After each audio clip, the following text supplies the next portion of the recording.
Hello friends, welcome back to the YouTube channel P answer. देखिए friends, हमारा class 12 mathematics का state board का जो प्रैक्टिकल बुक है उसमें इंडेक्स में सीरियल नंबर 1 से लेके सीरियल नंबर 6 तक ये 6 चैप्टर में जितने भी अनसॉल्व एग्जाम्पल दिए थे उन सभी एग्जाम्पल के सॉल्यूशंस हमने बहुत अच्छी तरह से सीखे हैं।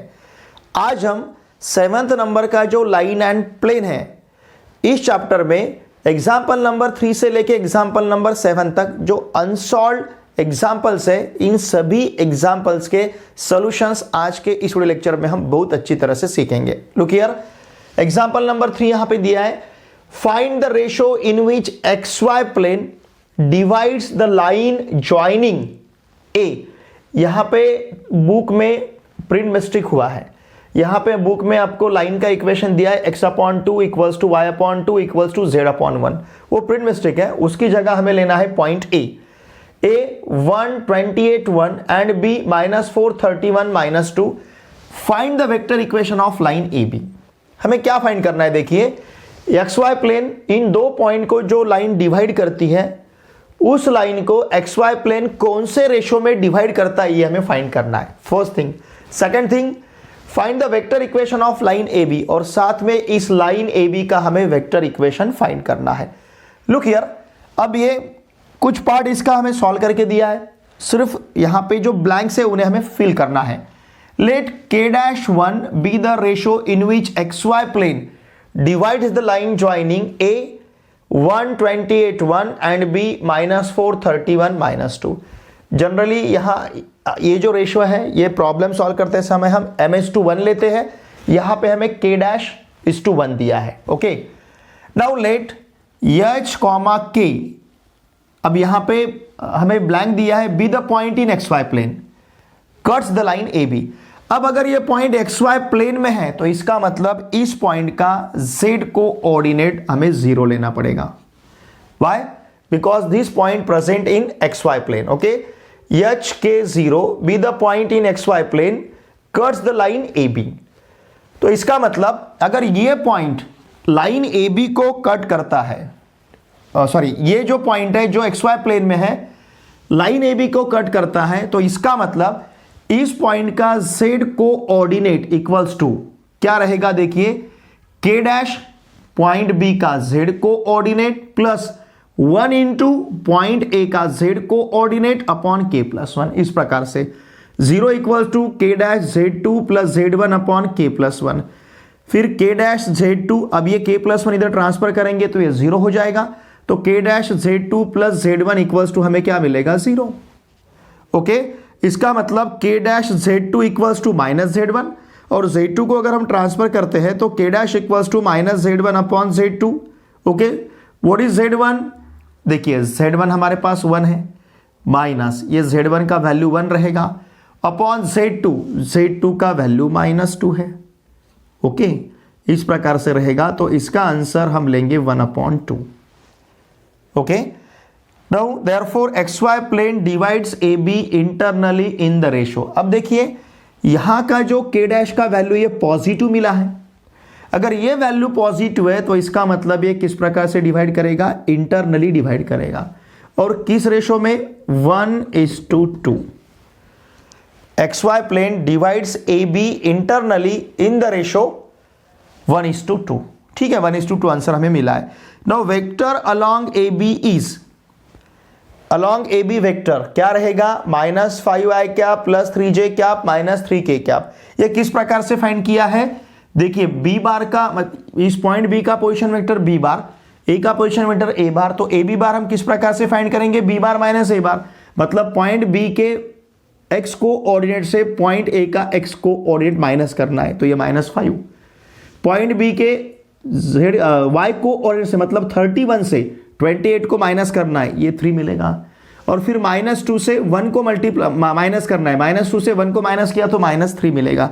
तो इस प्रकार से यहाँ पे AB फाइंड किया है, B से A को माइनस किया है, B bar minus A bar, तो इस प्रकार से ये हमें वेक्टर मिला है। Okay, now A bar equals to, मतलब पॉइंट A का पोजीशन वेक्टर क्या है? A बार इक्वल्स टू, ठीक है ना, मैं बाजू में लिखता हूं, देखिए आपको फिर बाद में समझ में आएगा। यहाँ पे ये जो ये किस प्रकार से फाइंड किया है? AB bar equals to B bar minus A bar equals to यहाँ पे लिया है -4i cap plus 31j cap minus 2k cap minus A bar का value -i cap minus 28j cap और फिर -k कैप। ठीक है ना, ये आपको बुक में नहीं लिखना है, ठीक है, ये सिर्फ आपको समझने के लिए मैंने दिया। अगर देखिए -4i cap -i cap -5i cap, फिर 31j cap minus 28j cap 3j cap और -2k cap -k cap, it will B -3k cap. ठीक है, अब वेक्टर ए बार जस्ट है हमारे पास, यहाँ पे लिया हमने वेक्टर ए बार क्या रहेगा i cap plus 28j cap plus k cap. Now the equation of line A B is, हमें पता है लाइन का इक्वेशन हम किस प्रकार से लेते हैं, R bar equals to A bar plus R bar equals to A bar plus lambda into B bar minus A bar. ठीक है ना, तो वही इक्वेशन यहाँ पे लिया है। तो R bar equals to A bar, what is A bar, A bar just हमने यहाँ पे फाइंड किया है, कितना है i cap plus 28j cap plus k cap, ये है R bar equals to i cap plus 28j cap plus k cap plus lambda into B bar minus A bar हमने फाइंड किया है, इन दोनों का सब्सट्रैक्शन ये मिलेगा -5i cap plus 3j cap minus 3k cap. ठीक है, बहुत ही सिंपल इसका सोल्यूशन है, स्क्रीनशॉट लीजिए।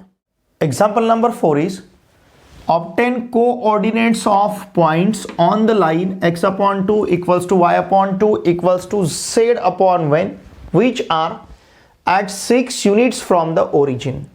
ओके, हमें क्या करना है, देखिए हमें उस पॉइंट के कोऑर्डिनेट फाइंड करने हैं जो पॉइंट इस लाइन पे प्रेजेंट है और वो पॉइंट ओरिजिन से 6 यूनिट डिस्टेंस पे है, तो उस पॉइंट के हमें कोऑर्डिनेट्स फाइंड करने हैं। Look here, let P be a point on the line x/2 equals to y/2 equals to z/1 which is at 6 unit distance from the origin। ऐसा यहाँ पे हमें ब्लैंक स्पेस दिया है। ओके, अब देखिए अगर इस लाइन पे एक आधा पॉइंट प्रेजेंट है, look here, suppose x/2 equals to y/2 equals to z/1 equals to, suppose हमने k कंसिडर किया, देयरफॉर x इक्वल्स टू क्या मिलेगा, x/2 इक्वल्स टू मिलेगा हमें k, y/2 equals to k, z/1 equals to k, इसका मतलब x equals to 2k, y equals to 2k और z equals to k। तो इस लाइन पे जो पॉइंट प्रेजेंट रहेगा वो पॉइंट किस प्रकार का रहेगा, 2k, 2k, k। ओके, तो यहां पे हम ये जो पॉइंट P है ये कंसिडर कर सकते हैं, look here, 2k, 2k, k। Okay, तो इस प्रकार का पॉइंट हम कंसिडर कर सकते हैं इस लाइन पे, which is at 6 unit distance from the origin.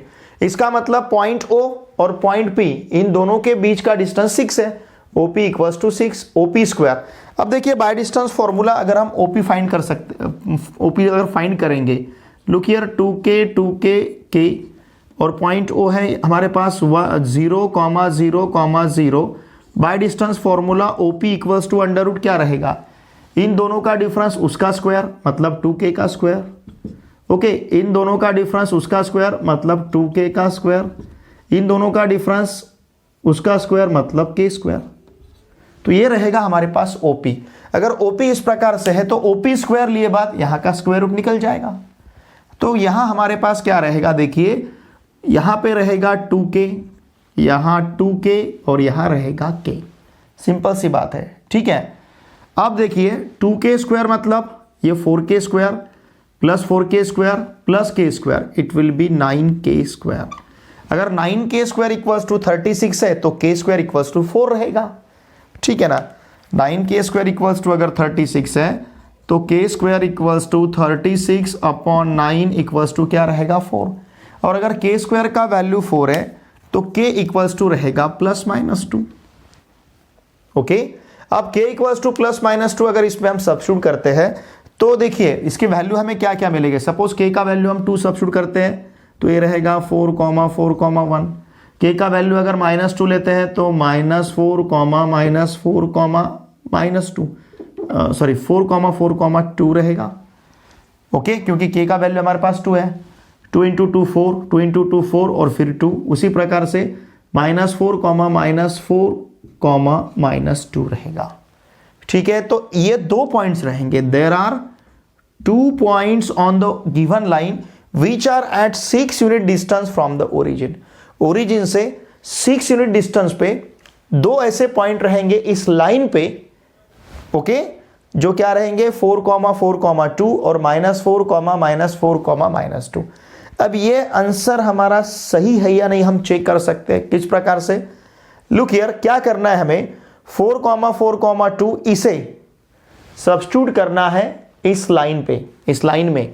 अगर ये पॉइंट इस लाइन के इक्वेशन को सेटिस्फाई करता है तो इसका आंसर, इसका मतलब हमारा आंसर सही है। देखिए 4/2 2, 4/2 2, 2/1 2, हर एक का आंसर हमें सेम मिल रहा है। इसे सब्स्टिट्यूट करके देखिए, -4/2 -2, -4/2 -2, -2/1 -2, ये दोनों भी पॉइंट इस लाइन के इक्वेशन को सेटिस्फाई कर। ये कंडीशन। दूसरी कंडीशन, हमने ऐसे पॉइंट फाइंड किए जिस पॉइंट का ओरिजिन के पास से, फ्रॉम ओरिजिन डिस्टेंस कितना आना चाहिए 6। देखिए मिलेगा क्या, जैसे अब ये पॉइंट और ओरिजिन के पास से अगर इसका हमें डिस्टेंस फाइंड करना है तो ओरिजिन और इस पॉइंट के बीच का हमें bye distance formula distance find करना है। ठीक है, 4 का स्क्वायर 16, 4 का स्क्वायर 16। अब देखिए क्या रहेगा, मैं यहाँ पे आपको बताता हूँ। ये सपोज हमारे पास पॉइंट है 4,4,2 और ठीक है ना, और ओरिजिन हमारे पास है 0,0,0। अब डिस्टेंस फॉर्मूला अगर यूज करेंगे तो अंडर रूट क्या रहेगा, 4 - 0 bracket square plus 4 - 0 bracket square plus 2 - 0 bracket square equals to under root 4 - 0 मतलब 4, 4 square is 16, again 4 - 0 4, 4 square is 16, 2 - 0 2, 2 square is 4, 16 + 16 32, 32 + 4 under root 36, under root 36 का आंसर 6। ये कंडीशन हमें मिल रही है। उसी प्रकार से आप ये भी फाइंड कर सकते हो अंडर रूट ऑफ, देखिए क्या रहेगा, -4 - 0 ब्रैकेट स्क्वायर, ओरिजिन और इस पॉइंट के बीच का डिस्टेंस, उसी प्रकार से -4 - 0 ब्रैकेट स्क्वायर -2 - 0 ब्रैकेट स्क्वायर, -4 - 0 -4 -4 का स्क्वायर 16। तो ये भी मिलेगा हमें under root 16 + 16 + 4 equals to under root 36 equals to रहेगा 6। ठीक है, तो इस प्रकार से हमने जो 2 पॉइंट फाइंड किए हैं, ये दोनों पॉइंट दोनों भी कंडीशन सेटिस्फाई कर रहे हैं। कौन कौन सी? दोनों पॉइंट लाइन के इक्वेशन को सेटिस्फाई करते हैं, मतलब दोनों पॉइंट लाइन पे प्रेजेंट है, और दोनों भी पॉइंट का फ्रॉम ओरिजिन डिस्टेंस हमें क्या मिल रहा है, 6 मिल रहा है। ठीक है, तो इसका मतलब ये हमने जो आंसर यहाँ पे फाइंड किया है, ये हमारा आंसर सही है। इसका स्क्रीनशॉट लीजिए। Example number 6 is find the vector and Cartesian equation of the plane passing through the points 2, 3, 1 and 4, -5, 3 and parallel to x-axis। Okay, हमें देखिए वेक्टर और कार्टेशियन इक्वेशन फाइंड करना है प्लेन का, जो प्लेन इन 2 पॉइंट से पास होता है और x एक्सिस को पैरेलल है। ठीक है, look here, plane x axis को पैरेलल है और इन 2 पॉइंट से पास होता है। देखिए सिचुएशन क्या रहेगी। सपोज ये प्लेन है, ओके, ये प्लेन है और इस प्लेन पे 2 पॉइंट प्रेजेंट है। अगर प्लेन पॉइंट से पास होता है मतलब इस प्लेन पे ये 2 पॉइंट प्रेजेंट है। सपोज एक यहाँ पे पॉइंट है और एक यहाँ पे पॉइंट है, इन दोनों पॉइंट से प्लेन पास हो रहा है और प्लेन किससे पैरेलल है, parallel to X axis. Suppose इसे हमने एक्स एक्सिस कंसीडर किया तो ये पेन, मार्कर पेन जो है, इस मार्कर पेन को, ये जो बुक है जिसे हम प्लेन कहेंगे, इसे एक्स एक्सिस कहेंगे, इसे प्लेन कहेंगे, ये प्लेन एक्स एक्सिस को पैरेलल है। ओके, ये सिचुएशन है, ध्यान दीजिए। Since the plane is parallel to the X axis, it's normal perpendicular to the X axis. अब देखिए, अब ये प्लेन और ये एक्स एक्सिस, अब नॉर्मल हम किसे कहेंगे, जो लाइन प्लेन को परपेंडिकुलर है उसे हम नॉर्मल कहेंगे। तो ये जो ये नॉर्मल हो गई। अब यहां पे अगर एक्स एक्सिस है इस प्रकार से, इसे जो परपेंडिकुलर रहेगी इस प्लेन को, ये एक्स एक्सिस को भी परपेंडिकुलर रहेंगी। मतलब इस प्लेन का जो नॉर्मल है, यही नॉर्मल परपेंडिकुलर रहेगा एक्स एक्सिस को। क्यों? क्योंकि एक्स एक्सिस इस प्लेन को पैरेलल है।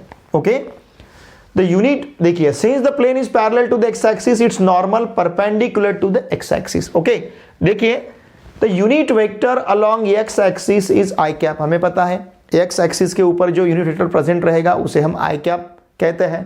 Hence the normal vector to the plane perpendicular to I cap. Okay, तो जो नॉर्मल वेक्टर रहेगा, क्योंकि नॉर्मल ये है, अब ये नॉर्मल इस पेन को भी परपेंडिकुलर रहेगी, लेकिन इस पेन के ऊपर कौन सा यूनिट वेक्टर है? आई कैप, तो नॉर्मल आई कैप को भी परपेंडिकुलर रहेगा।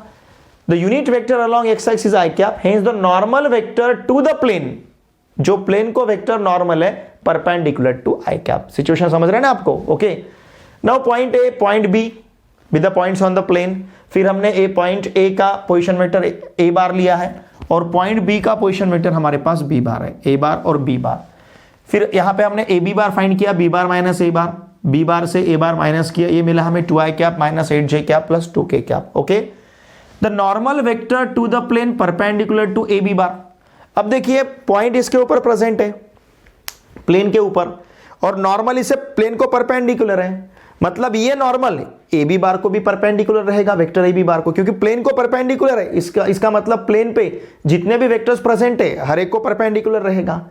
तो देखिए यहां पे the normal vector to the plane perpendicular to A B bar. Okay, since i cap cross A B bar is perpendicular to both i cap and A B bar. Look here, हमें पता है किसी भी दो vector का cross हम लिए बाद जो रिजल्ट हमें मिलता है that result is perpendicular to both the vectors.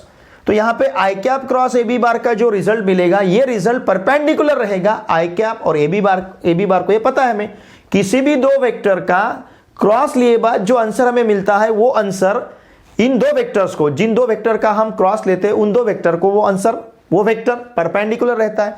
ये यहां पे कहा गया है इट इज नॉर्मल वेक्टर। तो i cap cross A B bar को हम क्या कहेंगे? Normal vector. Okay, now look here, तो i cap cross A B bar मतलब क्या रहेगा? I cap cross A B bar perpendicular रहेगा प्लेन को, नॉर्मल रहेगा प्लेन को। तो यहां पे जो प्लेन को नॉर्मल है उसे ही हम i cap cross A B bar कह सकते हैं। तो ये i cap cross A B bar को ही हमने एन बार कहा है, नॉर्मल टू द प्लेन, क्योंकि प्लेन के ऊपर दो पॉइंट प्रेजेंट है। आई कैप और ए बी बार का क्रॉस लिए बाद हमें ऐसा आंसर मिलेगा जो आंसर इस प्लेन को परपेंडिकुलर रहेगा, मतलब नॉर्मल रहेगा, मतलब नॉर्मल है यहां पे रहेगा i cap cross A B bar. I cap दो वेक्टर का क्रॉस हम किस प्रकार से लेते हैं? डिटरमिनेंट फर्स्ट रो रहेगा बेसिक वेक्टर्स, सेकंड रो रहेगा फर्स्ट वेक्टर के कंपोनेंट्स, मतलब आई कैप जे कैप के कैप के कोएफिशिएंट्स। आई कैप का कोएफिशिएंट 1 है, जे कैप का कोएफिशिएंट 0 है, यहां पे जे कैप प्रेजेंट नहीं है, और के कैप का कोएफिशिएंट भी 0 है क्योंकि यहां पे सिर्फ एक ही वेक्टर प्रेजेंट है आई कैप। तो आई कैप का कोएफिशिएंट 1, जे कैप का कोएफिशिएंट 0, के कैप का कोएफिशिएंट भी 0। ए बी बार के कंपोनेंट्स 2, देखिए ए बी बार हमारे पास है, कंपोनेंट्स क्या है? 2 - 8 2, 2 - 8 2। इसे सॉल्व किए बाद हमें आंसर मिलेगा -2j cap -8k cap. Okay, now the vector equation of the plane passing through A and perpendicular to n bar is r bar dot n bar equals to a bar dot n bar. Find the vector and Cartesian equation of the plane passing through the points a 2 3 1 and 4 - 5 3. Okay, अब देखिए ये रहेगा r bar dot n bar a bar dot n bar। यहां पे हमने n बार का value substitute किया है, यहां पे a बार का, यहां पे n बार का। दो वेक्टर का डॉट लेना है, मतलब करस्पॉन्डिंग आई कैप जे कैप के कैप के जो कोएफिशिएंट्स है उन करस्पॉन्डिंग कोएफिशिएंट का हमें प्रोडक्ट लेना है, उसका सम लेना है। अब यहाँ पे आई कैप प्रेजेंट नहीं है तो आई कैप का कोएफिशिएंट 0, यहाँ पे आई कैप का कोएफिशिएंट 2, 2 × 0 0 मिलेगा। जे कैप का कोएफिशिएंट 3, यहाँ पे जे कैप का कोएफिशिएंट -2, 3 × -2 -6। के कैप का कोएफिशिएंट 1, के कैप का कोएफिशिएंट -8, 1 × -8 0 -6 -8 -14। तो देखिए r bar dot -2j cap -8k cap equals to -14 मिला है। पूरे इसको अगर हम -2 से डिवाइड करते हैं तो यहां मिलेगा हमें j cap plus 4k cap equals to -14/2 7। तो ये रहेगा वेक्टर इक्वेशन। ओके, हमें क्या क्या फाइंड करना है? वेक्टर और कार्टेशियन। वेक्टर इक्वेशन से हम कार्टेशियन इक्वेशन किस प्रकार से फाइंड करेंगे? इस r बार की जगह सब्स्टिट्यूट करेंगे xi cap plus yj cap plus zk cap. ठीक है ना, ये मेथड हमें पता है। तो यहां पे हमने r बार का वैल्यू सब्स्टिट्यूट किया, xi cap plus yj cap plus zk cap dot j cap plus 4k cap equals to 7। अब देखिए यहां पे i कैप का कोएफिशिएंट नहीं है, मतलब 0 लेंगे, 0 × x 0, वो टर्म वैनिश होगा। फिर j कैप का कोएफिशिएंट 1 है, 1 × 1 1 × y, यहां पे y मिलेगा। के कैप का कोएफिशिएंट यहाँ पे 4 है, यहाँ पे z है, 4 इंटू जेड जेड। इसी प्रकार से हम दो वेक्टर का डॉट लेते हैं, तो इन दो वेक्टर का डॉट हमें y प्लस 4z मिलेगा, y plus 4z equals to यहाँ पे 7। It is called Cartesian equation.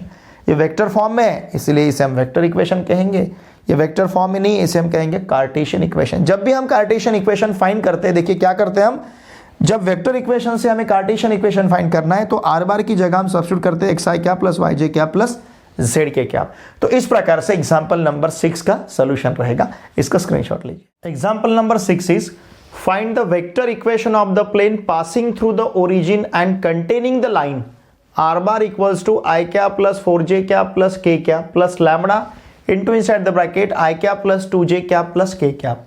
Look here, हमें उस प्लेन का वेक्टर इक्वेशन फाइंड करना है जो प्लेन ओरिजिन से पास हो रहा है। ओके, ओरिजिन से पास होता है और इस लाइन को कंटेन कर रहा है। लुक हियर, यहाँ पे अब हम जो लाइन हमें दी है उस लाइन को हम कंसिडर करते हैं। Now given line is, line हमारे पास क्या है, R bar equals to i cap plus 4j cap plus k cap plus lambda into inside the bracket i cap plus 2j cap plus k cap. Okay, चलिए इसे हम first कहते हैं। Okay, comparing with, इसे हम compare करते हैं, comparing with जो लाइन का इक्वेशन है R bar equals to A bar plus lambda B bar. Okay, now therefore A bar का वैल्यू रहेगा i cap plus 4j cap plus k cap. Okay, और यहाँ पे बी बार का value है i cap plus 2j cap plus k cap. Sorry, B bar का value है i cap plus 2j cap plus यहाँ पे है k कैप। ठीक है, नाउ लुक हियर, सिंस हमें क्या दिया है, since required plane passing through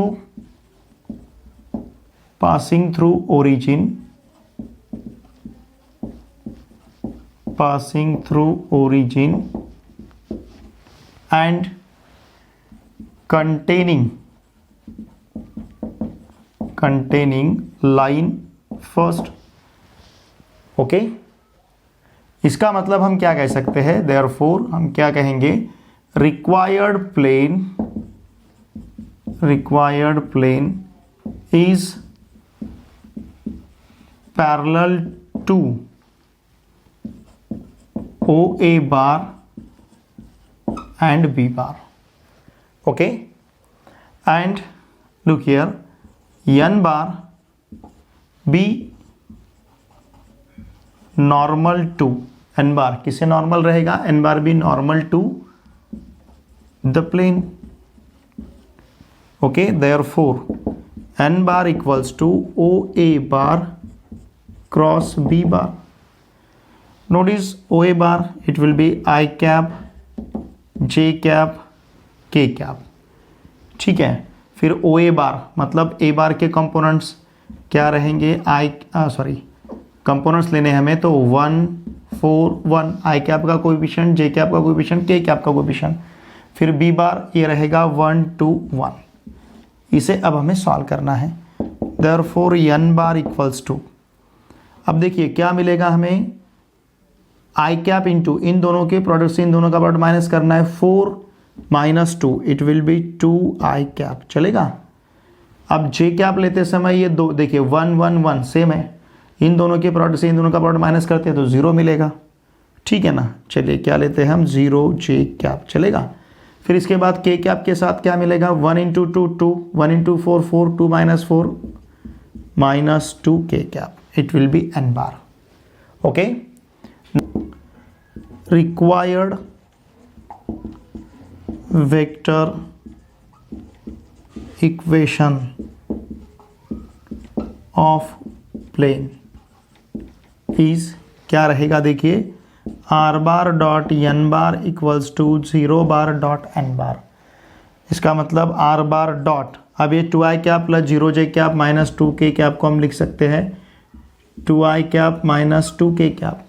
okay, it will be 2i cap minus 2k cap equals to 0 bar dot n bar, it will B 0, 0 बार मतलब origin, 0i cap plus 0j cap plus 0k cap, उसका product अगर n बार के साथ हम लेंगे तो answer हमें 0 ही मिलेगा। अब देखिए इसे पूरे इक्वेशन को हम 2 से डिवाइड कर सकते हैं, देयरफॉर r बार डॉट इसे हम लिख सकते हैं i cap minus k cap equals to 0, it is required vector equation. ठीक है, इसका स्क्रीनशॉट लीजिए। लास्ट एग्जांपल नंबर 7 देखिए, find the vector equation of the plane which bisects the segment joining a 2 3 6 and b 4 3 minus 2 at right angles. Okay, देखिए हमारे पास point A और point B है। पॉइंट ए और पॉइंट बी का हमें क्या करना है, देखिए हमें उस प्लेन का वेक्टर इक्वेशन फाइंड करना है जो प्लेन इन पॉइंट को ज्वाइन करने वाले सेगमेंट को बाइसेक्ट करता है एट राइट एंगल्स। सिर्फ बाइसेक्ट नहीं करता है, राइट एंगल से, ये पॉइंट ए और ये पॉइंट बी, तो ये प्लेन इसे बाइसेक्ट करता है एट राइट एंगल्स। ओके, ये जो प्लेन रहेगा, ठीक है ना, यहाँ पे बाइसेक्ट कर रहा है मतलब ये सेम रहेंगे। तो ये जो प्लेन जहाँ बाइसेक्ट कर रहा है, जहाँ से बाइसेक्ट करके जा रहा है इसको, तो ये रहेगा mid point segment A B का। ठीक है ना, तो इस मिड पॉइंट को हम कंसिडर करते हैं सी। तो हमने देखिए, तो इस प्लेन का हमें वेक्टर, मतलब ये प्लेन पॉइंट सी से पास हो रहा है, वो बाइसेक्ट कर रहा है। ठीक है ना, समझ रहे ना आप, देखिए ध्यान दीजिए, लुक हियर, ये सेगमेंट है, सपोज इस सेगमेंट को ये प्लेन बाइसेक्ट कर रहा है, ऐसा कट कर रहा है, कट करके जा रहा है, इसका मतलब एक पॉइंट पे कट कर रहा है। तो ये जो पॉइंट है, ये बीच में जो पॉइंट है, इसे पॉइंट सी अगर कहेंगे, तो ये जो प्लेन है, ये प्लेन सी पॉइंट से पास हो रहा है, ये सेगमेंट ए बी के मिड पॉइंट से ये प्लेन पास हो रहा है। इसका मतलब इस सेगमेंट ए बी का जो मिड पॉइंट है, वो प्लेन उस पॉइंट को कंटेन कर रहा है। ठीक है ना, ये ऐसा कट करके जा रहा है, तो इसका मतलब इस सेगमेंट का मिड पॉइंट ये प्लेन कंटेन कर रहा है। तो हमें उस प्लेन का इक्वेशन फाइंड करना है जो प्लेन सेगमेंट ए बी के मिड पॉइंट को कंटेन करता है। ओके, उसका हमें वेक्टर इक्वेशन यहां पे फाइंड करना है। तो हमने देखिए ए bar B bar, point A और पॉइंट बी के पोजीशन वेक्टर कंसीडर किए, तो ए बार लिख सकते हैं, हम बी बार लिख सकते हैं with the help of this point A and B. Now C be mid point of segment A B, इसका मतलब बाय मिड पॉइंट फॉर्मूला हम सी बार फाइंड कर सकते हैं। C bar equals to A bar plus B bar upon 2, A bar B bar का value हमने substitute किया है, तो यहाँ पे हमें C bar point position vector C bar हमें मिला है 3i cap plus 3j cap plus 2k cap, मतलब पॉइंट सी है 3 3 2, 3,3,2। Okay, since required plane bisect the segment A B at right angles, therefore A B is perpendicular to required plane. Plane जो है right है, मतलब अब ये plane इसे bisect कर रहा है परपेंडिकुलर, मतलब ये ए बी जो है, ए बी इस प्लेन को परपेंडिकुलर रहेगा, वही यहाँ पे कहा गया है। Okay, let n bar B normal to required plane, मतलब अब ये सेगमेंट ए बी प्लेन को परपेंडिकुलर है, सेगमेंट ए बी प्लेन को परपेंडिकुलर है, मतलब सेगमेंट ए बी प्लेन के लिए नॉर्मल हुआ। तो इस ए बी बार को हम एन बार कह सकते हैं normal, N bar equals to A B bar B bar minus A bar, तो यहाँ पे हमने ए बी बार फाइंड किया है। Now the vector equation of the plane passing through the point C bar and normal is AB bar, इसको हम ले सकते हैं r bar dot n bar equals to C bar dot n bar।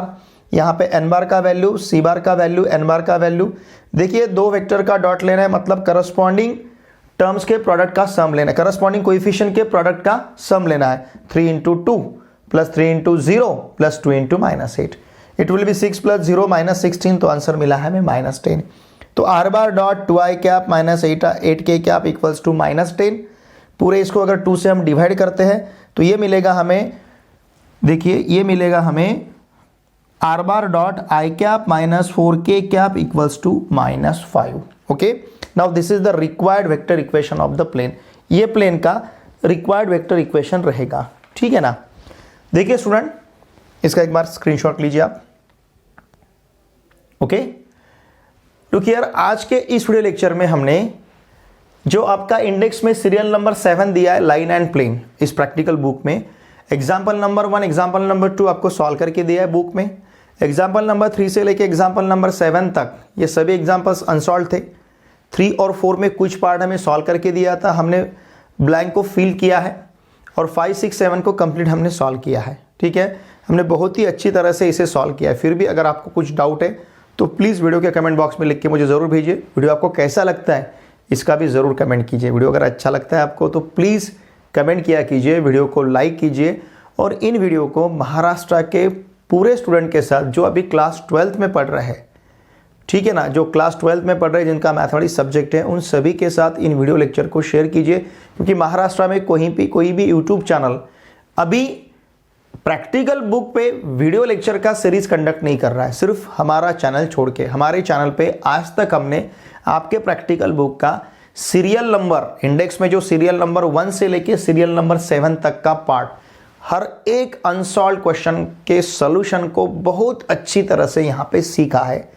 देखिए, मैं आपके लिए इतना सब कुछ कर रहा हूँ तो आपसे कुछ उम्मीद रखता हूँ। ये सब फ्री में हम कर रहे हैं। हम चाहते हर गरीब बच्चे तक ये बातें पहुँचे जो ज़रूरतमंद हो, जो प्राइवेट कोचिंग में नहीं जा सकते, जो प्राइवेट कोचिंग में भी है लेकिन उनको एक्सपर्ट लेक्चर मिले। तो इस उद्देश्य से हमने ये यूट्यूब चैनल यहाँ पे स्टार्ट किया है। बच्चों का मैथमेटिक्स में इंटरेस्ट बढ़ना चाहिए, मैथमेटिक्स के सब्जेक्ट से बच्चे डरने नहीं चाहिए। ये सभी जो बातें, ये बातें ध्यान में रख के हमने यूट्यूब चैनल यहाँ पे स्टार्ट किया है। तो मेरी आपसे भी से रिक्वेस्ट रहेगी, आपके जितने भी फ्रेंड्स क्लास 11 क्लास 12 में महाराष्ट्र स्टेट बोर्ड में कहीं पे भी पढ़ते होंगे, उन सभी को मैथमेटिक्स के लिए इस चैनल को सब्सक्राइब करने के लिए आवश्यक है। साथ में मेरा जो टेलीग्राम ग्रुप है पी आंसर क्लास 12, उसे अवश्य ज्वाइन कीजिए। मेरा जो टेलीग्राम चैनल है पी आंसर, इसे भी आप सब्सक्राइब कीजिए, टेलीग्राम ग्रुप ज्वाइन कीजिए। पी आंसर क्लास 11 जो टेलीग्राम ग्रुप है 11 के स्टूडेंट्स को उसे ज्वाइन करने के लिए आवश्यक है, क्योंकि हमारी जो मॉक टेस्ट है एमसीक्यू और डिस्क्रिप्टिव या फिर hand written notes, PDF notes, question papers के सॉल्यूशन, ये सभी बातें हम हैंडल करते हैं हमारे टेलीग्राम ग्रुप पे। तो अवश्य पी आंसर क्लास 12 और पी आंसर क्लास 11 रिक्वायरमेंट के अनुसार मेरे टेलीग्राम ग्रुप ज्वाइन कीजिए। साथ में मुझे इंस्टाग्राम पे भी फॉलो कीजिए। मेरे इंस्टाग्राम अकाउंट का लिंक, टेलीग्राम ग्रुप का लिंक, दोनों का लिंक मैंने इसी वीडियो के डिस्क्रिप्शन में दे रखा है। अगर चैनल पे आप नए हो तो प्लीज़ इस चैनल को सब्सक्राइब कीजिए, वीडियोस को शेयर कीजिए, वीडियोस को लाइक कीजिए और वीडियो देखे बाद कमेंट करना ना भूलिए। चलिए अब हम मिलते हैं नेक्स्ट वीडियो लेक्चर में। Thanks for watching my video.